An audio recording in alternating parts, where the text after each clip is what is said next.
sent a letter to President Trump wanting to end the war, not end the war, but a ceasefire for 60 days to release only half of the hostages. Now, that is not what, you know, President Trump wants. That's not what nobody wants. We all want every hostage let go. We all want the whole war to end. But at the end of the day, it's like this: Israel's defending itself. When you come in, you slaughter over 1,200 Israelis and other people too. I mean, there's Americans living there, Europeans living there, Asians. I mean, everybody lives there. It's like everybody lives here in America. People from all over the world live here. I mean, it just is what it is, and you know. Um, but then you take hundreds of hostages too, and they slaughtered kids. They slaughtered kids. They murdered babies. They cut their heads off. That is not what we wanted. It's not what we want. You know, it's not going to happen. Who's going to put up with that? If that happened here in America, you don't think we're coming for you? I can promise you, yes, we are. We're coming. When 9/11 happened, it didn't matter where Bin Laden went. It didn't matter where he hid. He was in Pakistan when we went and got him. Uh, he thought he was safe. He thought he was hidden. He thought his soldiers could protect him, and we wasn't going to go into a sovereign country and take him out just because he was there hiding. I hate to tell you, you're a bad guy. We came for you, Bin Laden, and we killed you. And same with Israel. You cannot expect them to sit around and just be slaughtered. It's not going to happen. They're going to come for you. And the thing is, Israel's a tiny, tiny little country, like a little pinprick on the map, but they're very powerful. Because you see this right here, America, yeah, they're friends with us. They train with us. They have our equipment. They have a lot of our technology. Not to mention, they have a lot of good technology and stuff themselves. Yeah, it's Hamas, nothing but liars. They hide behind everybody. They got tunnels everywhere over there. They don't care. They'll hide under your house. They'll hide under a hospital. They don't care one bit. And a bunch of cowards is what they are. Uh, Nothing but a bunch of cowards.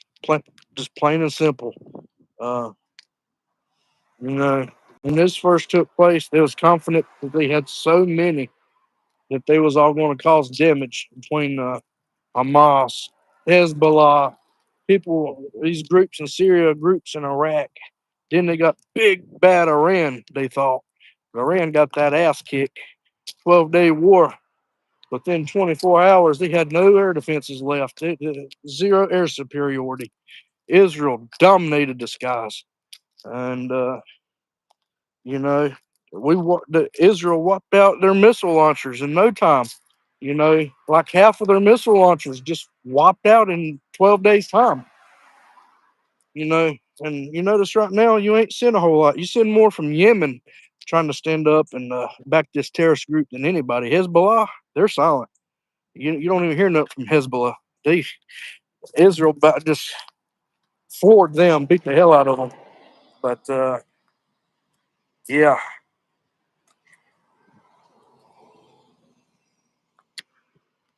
Hamas did not send no letter though. That was a lie. It was I guess they wanted, you know, to break news all over the world, which they did, because a lot of people thought they really did, kind of want to make a little peace, but not half the hostages. Regardless, it ain't happening. All the hostages, but yeah, they did not. Marco Rubio, I listened to him on Fox News. Then I listened to Trump on Fox News say the same thing. They didn't send no letter. There's a bunch of crap. But that being said, Israel is doing great. They're standing their ground. They're going full force against the bad guys, and you just, Israel's going to win. I don't care what nobody says. Israel is going to win. Terrorists cannot win, and that is all that Hezbollah and Hamas and Iran and all that crap is. They're nothing but a bunch of scumbag terrorists. And like when Trump sent them 7 B-2 bombers, That was the best decision we could have ever made. That should have been done under Joe Biden. It should have. And at least it was done. It was just done, a little bit late after everybody done, laughed at us with the Afghanistan pullout. We done that. That was Putin's green light. That was Iran and all their proxy groups green light to attack. They seen weakness in America for the first time, and even though America itself ain't weak, but our leadership was weak as crap. But everybody went for it. Putin invaded Ukraine. Israel was invaded by Hamas, which was backed by Iran, which is still backed by Iran. The biggest terrorist organization there is Iran. But yeah, there's no letter. It was a bunch of bull.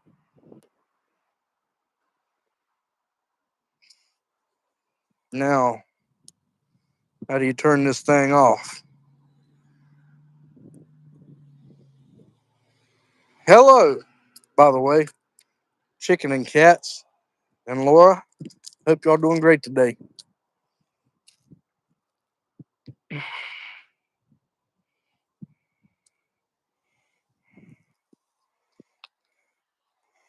The rapture was supposed to be today. Well, I'm glad it's not. I'm glad it's not. I kind of want to live a little bit longer and see how things go. Maybe we can all get along one day. You know what I'm saying? And we won't all be all these wars and divided. I don't see that. Just gotta pray.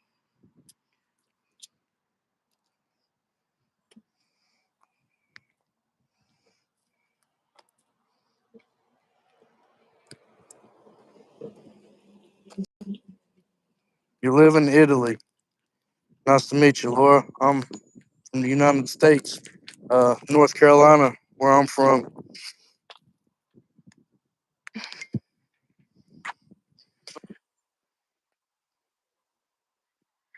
Yeah, I watched UN earlier too, man. I tell you, that's like Trump said. Got all these NATO countries, European countries, still buying oil and stuff from Russia. It's got to stop. If everybody wants that war to end, it's got to. You can't be putting billions into Ukraine, but then sending billions to Russia, buying oil from them to fuel their own war machine. You can't do that. Just can't. Yeah, I've watched a little bit of that too earlier.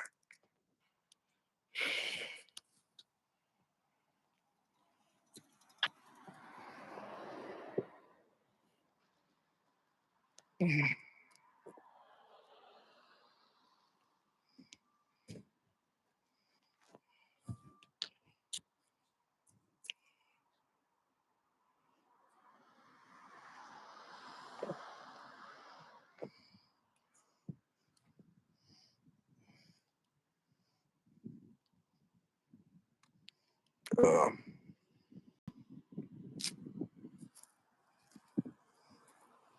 let's see here.